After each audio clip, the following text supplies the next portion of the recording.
नमः पार्वती पतये हर हर महादेव की जय। बोली गणेश जी महाराज की जय। हनुमंत लाल की जय। सांचे दरबार की जय। आज हम सभी लोग शिव महापुराण के अंदर माता भगवती पार्वती के सुंदर दिव्य जन्म की कथा श्रवण करेंगे। नारद जी महाराज ने ब्रह्मा जी से प्रश्न किया कि प्रथमं दक्ष पुत्री सा पश्चात् सा पर्वतात्मजा कथमेक शरीरेण हयोरत्यात्मजा मता। कि हमने सुना है कि आदिशक्ति पराम्बा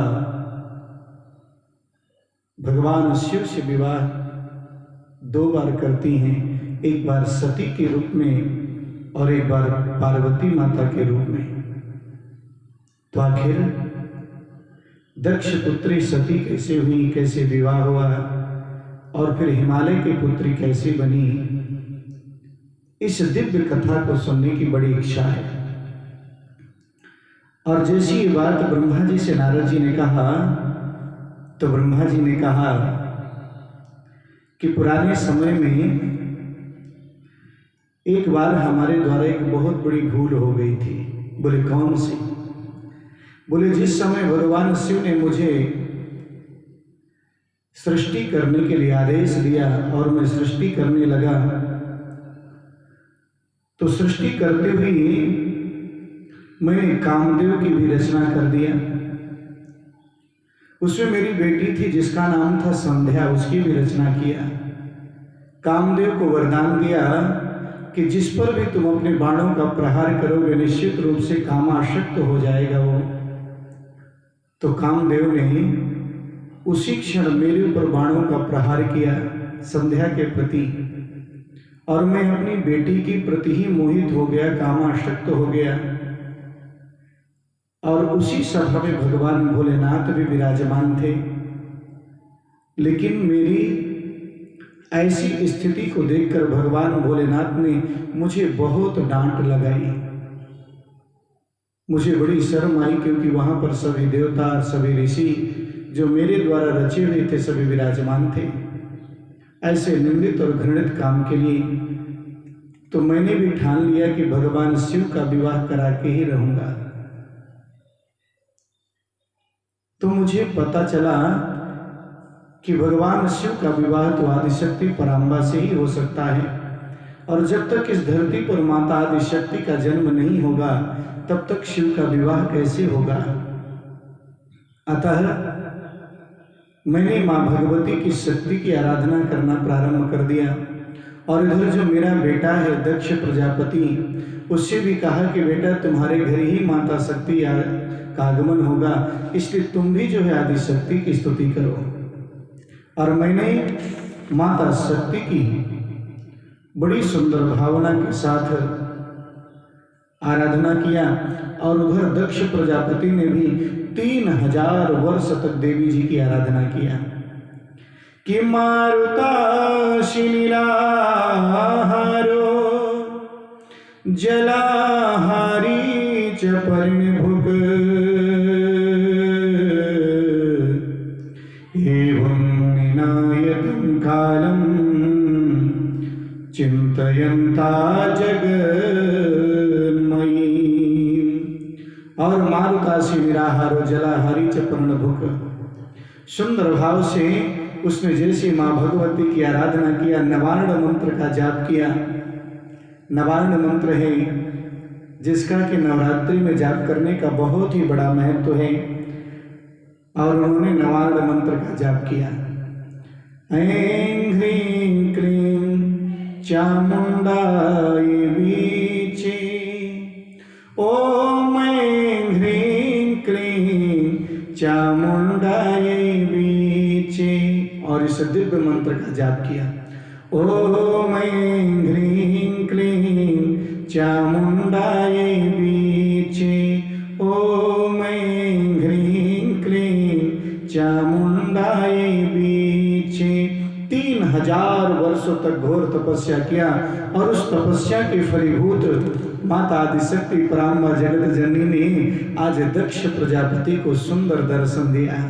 दक्ष प्रजापति ने जिस समय मां भगवती का दर्शन किया आनंद विभोर हो जाते हैं, उनका मन मयूर नृत्य करने लगता है, आनंद की हिलोरें उठने लगती हैं और मानो मां भगवती के चरणों में साष्टांग दंडवत प्रणाम किया। और जब प्रणाम किया तो मां भगवती ने आशीर्वाद दिया। आशीर्वाद प्राप्त करके माता भगवती ने कहा तुम्हें क्या चाहिए? बोली माँ आप मेरे घर बेटी बनकर के जन्म लो। माँ भगवती ने कहा जरूर, मैं तुम्हारे यहाँ बेटी बनकर के जरूर आऊंगी। और वही माँ भगवती बाद में 60 कन्याओं के साथ, दक्ष के यहाँ 60 कन्याएं जन्म हुई, उन 60 कन्याओं के साथ माता सती रूप से अवतरित होती हैं। बोली आदि शक्ति माँ जगत जननी की जय।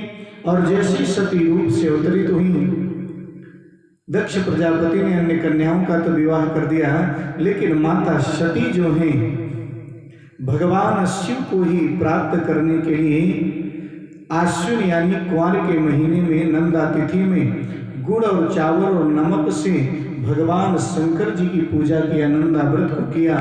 जिस व्रत के प्रभाव से भगवान शंकर ने जिस पार्थिव शिवलिंग का पूजन किया था, उसी पार्थिव शिवलिंग से भगवान शंकर प्रकट होकर माता सती को दर्शन देते हैं।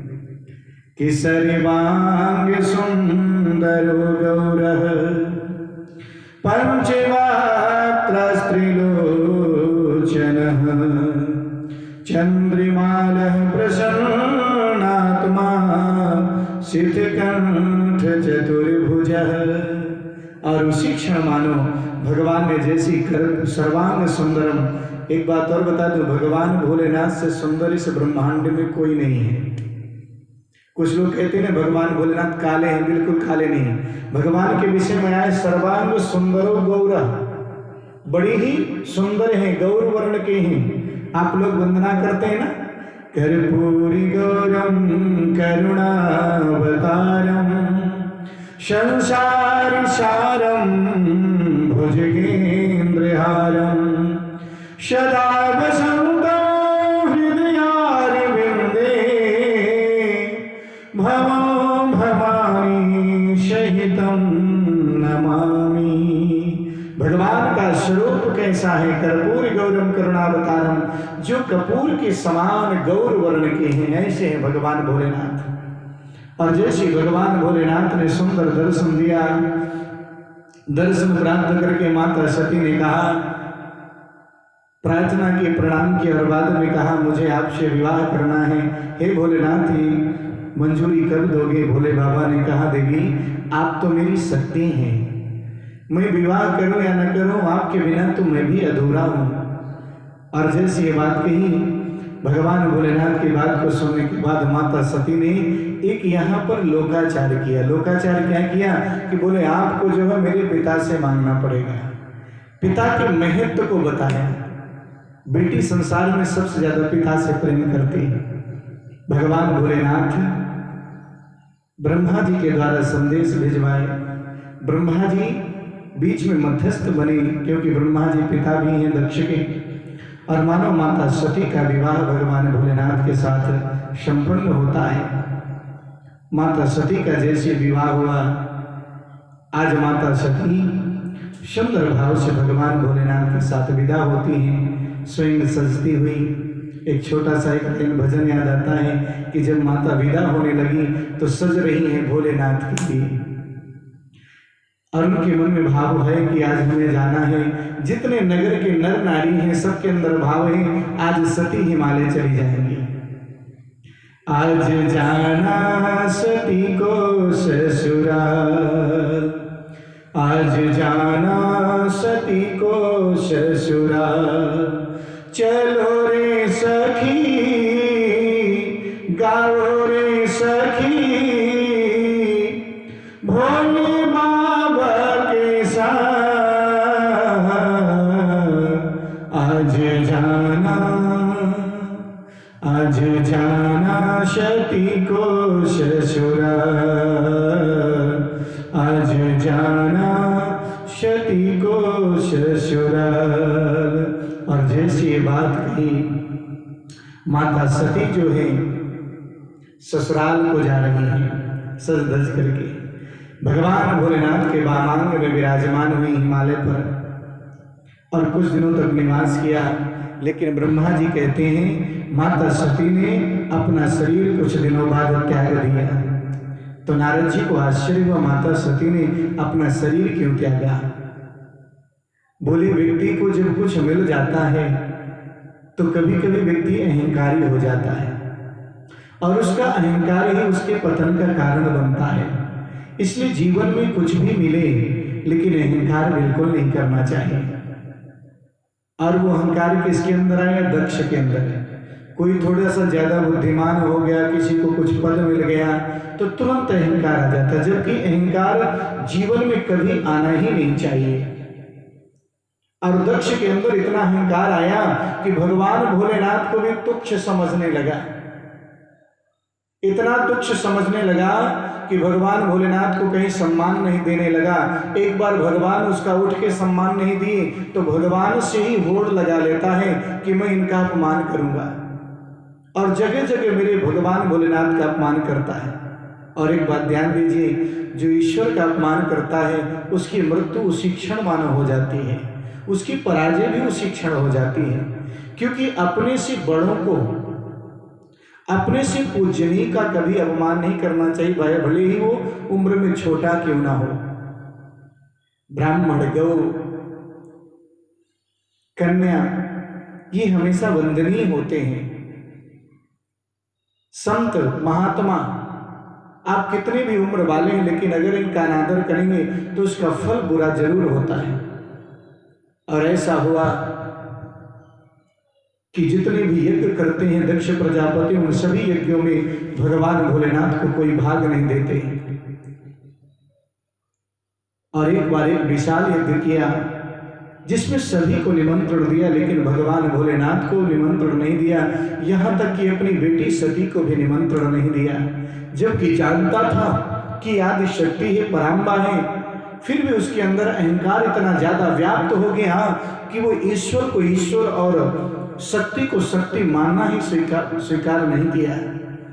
वो कहावत है कि जाको प्रभु दारुण दुख देहि ताकि मति पहले हर लेहि। जिसको भगवान दुख देना चाहते हैं उसकी मति को पहले हरण कर देते हैं। आज वही हुआ। माता सती भगवान भोलेनाथ से बोलती हैं, प्रभु मुझे तो पिता के घर जाना चाहिए, भले ही उन्होंने निमंत्रण नहीं दिया। कौन सी ऐसी बेटी होगी संसार में जो पिता के घर के उत्सव में सम्मिलित नहीं होना चाहे? सभी बेटियां सम्मिलित होना चाहती हैं। आज माता सती जाती हैं, भगवान भोलेनाथ रोकते भी नहीं हैं, देवी तुम्हारी इच्छा है तो जाओ। लेकिन जैसी वहां पर पहुंची सभी लोग उनसे नहीं बोलते, सिर्फ माता जी बोलती हैं उनसे, क्योंकि माँ का हृदय अलग होता है, माँ की ममता अलग होती है। माँ वास्तव में अहंकार रहित होकर के अपने बच्चे से प्रेम करती है। पिता अहंकारी हो जाता है। लेकिन जैसे माता सती ने देखा भगवान भोलेनाथ को तो कोई भाग नहीं मिला। माता सती को लगा पति का अपमान बर्दाश्त नहीं करना चाहिए, और वो तो ईश्वर है।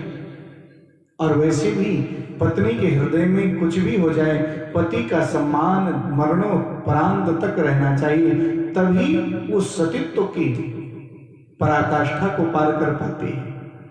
संसार में स्त्रियों के लिए सबसे बड़ी सेवा है पति शुश्रूषा। सबसे बड़ी पूजा है पति की आज्ञा का पालन करना। और जैसे ही पति के अपमान को देखा तो मानो उसी क्षण माता सती ने पिता से कहा, आप मेरे पिता हैं और संसार में पिता सबसे प्यारा होता है बेटी को, तो मैं आपको श्राप नहीं दूंगी, बेटी नाम को कलंक नहीं करूंगी, लेकिन अपने शरीर को ही त्याग दूंगी। और योग अग्नि के माध्यम से अपने शरीर को जला के राख कर दिया, भस्म कर दिया। इधर भगवान भोलेनाथ को जब मालूम पड़ा तो भगवान भोलेनाथ ने अपनी जटाओं में से एक जटा निकाल करके जमीन पर पटका और उससे एक विशाल गण प्रकट होता है जिसका नाम है वीरभद्र, और उसने जाकर के पूरे यज्ञ मंडप को विध्वंस कर दिया। दक्ष के शरीर से उसके सर को काट करके यज्ञ कुंड में डाल दिया और डालने के बाद आज पूरे यज्ञ मंडप पर आग लगा दिया। लेकिन बाद में सभी देवताओं ने आज भगवान भोलेनाथ की बड़ी सुंदर स्तुति की कि हे भोलेनाथ, आप तो औढ़रदानी हैं। दक्ष अज्ञानी था, उसने आपसे द्वेष किया, वैर मोल लिया। एक काम करिए, दक्ष का कल्याण कर दीजिए किसी प्रकार से। और जैसे भगवान भोलेनाथ से प्रार्थना किया, मेरे भगवान भोलेनाथ की जब प्रार्थना की, हे भोले बाबा कल्याण करें कल्याण करें, इस भावना से प्रार्थना किया और भगवान के पंचाक्षर मंत्र का जाप किया। सभी देवताओं ने स्तुति की। तो हम भी 2 मिनट भगवान भोलेनाथ को मनाएंगे, स्मरण करेंगे, क्योंकि ज्यादा नहीं कर सकते, ऑनलाइन कथा है, कोरोना का समय है, बहुत बड़ा वीडियो भी नहीं भेज सकते, लेकिन प्रत्येक दिन की कथा भी आप तक पहुंचे, इसलिए सूक्ष्म रूप से भगवान शिव का स्मरण करेंगे। डमरू वाले बाबा तुमको आना होगा, डम डम डमरू बजाना होगा, डमरू वाले बाबा तुमको आना होगा, डम डम डमरू बजाना होगा, माँ गौरा संग गणपति जी को लाना होगा, डमरू वाले बाबा तुमको आना होगा, डम डम डमरू बजाना होगा। आगे सावन का महीना रहा है, सावन के महीने में हम कांवर लेके आएंगे, पावन गंगा जल से बाबा तुमको नहलाएंगे, कांवरिया को पार लगाना होगा, डम डम डमरू बजाना होगा, डमरू वाले बाबा तुमको आना होगा, डम डम डमरू बजाना होगा, भांग धतूरा दूध बाबा तुम पे चढ़ाएंगे, भांग धतूरा दूध बाबा तुम पे चढ़ाएंगे, केसरिया चंदन से बाबा तिलक लगाएंगे, केसरिया चंदन से बाबा तिलक लगाएंगे, भक्तों का कष्ट मिटाना होगा, डम डम डमरू बजाना होगा, हो डमरू वाले बाबा तुमको आना होगा, डम डम डमरू बजाना होगा। आज भगवान भोलेनाथ की जब स्तुति किया, भगवान भोलेनाथ प्रसन्न होते हैं। दक्ष के शरीर से बकरी का सर जोड़ा गया, यज्ञ पूर्ण होता है और बाद में माता सती के शरीर को उठाकर भगवान भोलेनाथ इधर उधर भ्रमण करने लगे। एक पागल की तरह, जैसे पागल का वेश होता है, ऐसा लग रहा था मानो पूरा संसार का प्रलय हो जाएगा, क्योंकि उस शरीर को लेकर भोलेनाथ तांडव नृत्य कर रहे थे। लेकिन जैसे ही भगवान भोलेनाथ नृत्य कर रहे थे तांडव नृत्य, उसी समय भगवान विष्णु ने सुदर्शन चक्र से माता सती के शरीरों के टुकड़े किए, और जहां जहां पर जो अंग गिरा वहीं पर शक्तिपीठ अपने आप उत्पन्न हो जाता है। बोली माँ शक्ति पराम्बा की जय, बोली शक्तिपीठ धाम की जय। और फिर वही आदि शक्ति पराम्बा बाद में हिमालय और मेना की तपस्या से प्रसन्न होकर के, क्योंकि माता जब वो सती हिमालय पर रहती थी तो मैना की इच्छा रहती थी कि कहीं माँ भगवती मेरी पुत्री बन जाए। तो एक बार मैना को वरदान भी दिया था सती ने कि मैं अगली बार तुम्हारी बेटी बनकर के आऊंगी।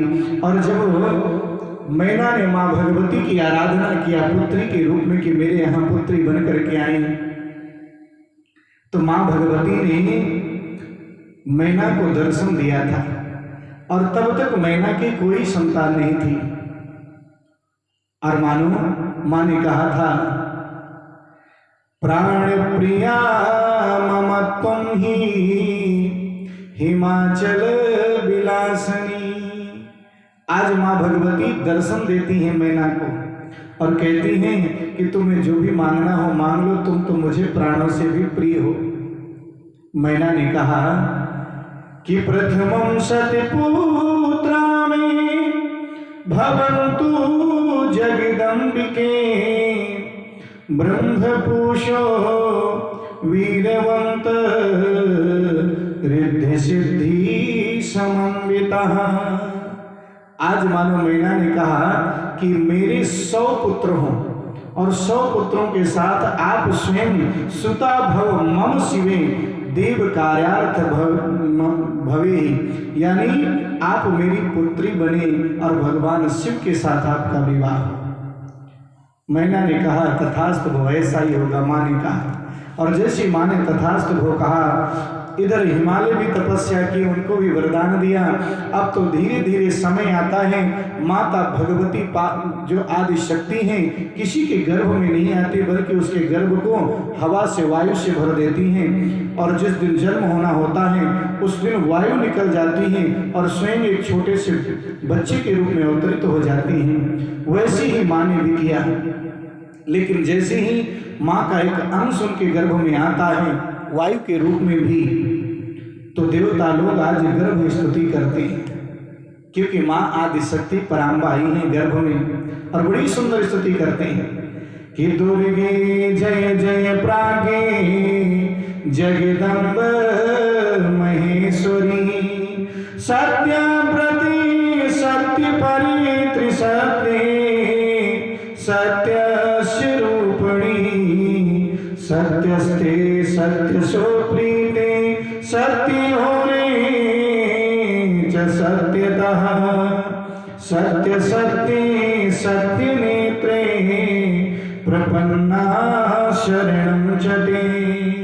और बार बार सत्य स्वरूप माँ की वंदना किया, और देवता लोग चले जाते हैं। और उसके बाद जैसे ही तारा अनुकूल आ गए, राशियां अनुकूल आ गई, चंद्र सूर्य बल सब अनुकूल आ जाते हैं, महिमंगलम, पूरी पृथ्वी मंगलमय हो जाती है। समन ग्राम सागरा सारे समुद्र आदि जो है सभी शांत हो जाते हैं और सुंदर सुगंधित हवा बहने लगती है। उसी क्षण मानो माता भगवती आदि शक्ति पराम्बा 9 मास व्यतीत होने के बाद 10वें मास पूर्णतः 10वें मास में आज मैना के यहाँ पर आदि शक्ति पराम्बा ने अवतार लिया। बोलो जय माता दी। और जैसे ही माता ने अवतार लिया एक दिव्य कन्या के रूप में, उसी समय पूरे महल में प्रकाश छा जाता है। और जैसे ही पहले प्रकट होती है वास्तविक रूप से और बड़े रूप में जब प्रकट होती है, तो मैना ने दर्शन किया, ज्ञान दिया कि मैं तुम्हारी बेटी बनकर के आ रही हूँ। और मैना ने प्रणाम किया और थोड़ी देर में देखती हैं कि आदि शक्ति बालिका के रूप में पड़ी हुई है। एक बालिका का जन्म हुआ। और जैसे ये समाचार पूरे हिमालय में फैलता है। हिमालय में आज आनंद की मानो लहरें उठने लगती हैं। आज हिमालय राज बड़े प्रसन्न हो जाते हैं और आदिशक्ति पराम्बा की मानो सुंदर जो है जन्मोत्सव को बड़े धूमधाम से मनाते हैं। पूरे हिमालय में आबाल वृद्ध वनिता जितने लोग हैं सभी आनंदित हैं माँ के जन्मोत्सव में। और मानो हिमालय में आज बधाइयाँ बज रही हैं, बधाइयाँ गाई जा रही हैं, बधाइयाँ बांटी जा रही हैं, बधाइयाँ नाची जा रही हैं। ऐसा सुंदर माहौल जिसके आनंद का कोई ठिकाना नहीं रहा।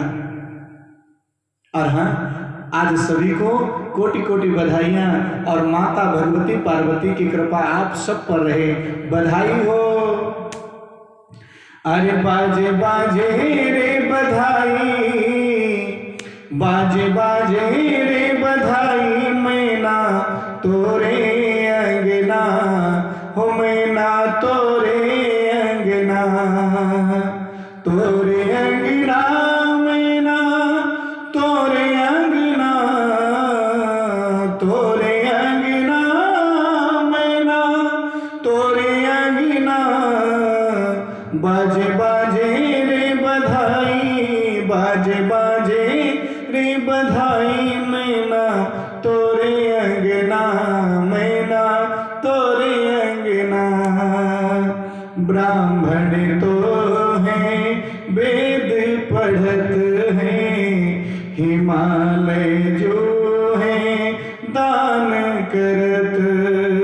अरे नाचे नाचे किन्नर देवा, नाचे नाचे किन्नर देवा, मैना तोरे अंगना हो, मैना तोरे अंगना। बाजे बाजे रे बधाई, बाजे बाजे रे बधाई, मैना तोरे अंगना, मैना तोरे अंगना। बोले सांचे दरबार की जय।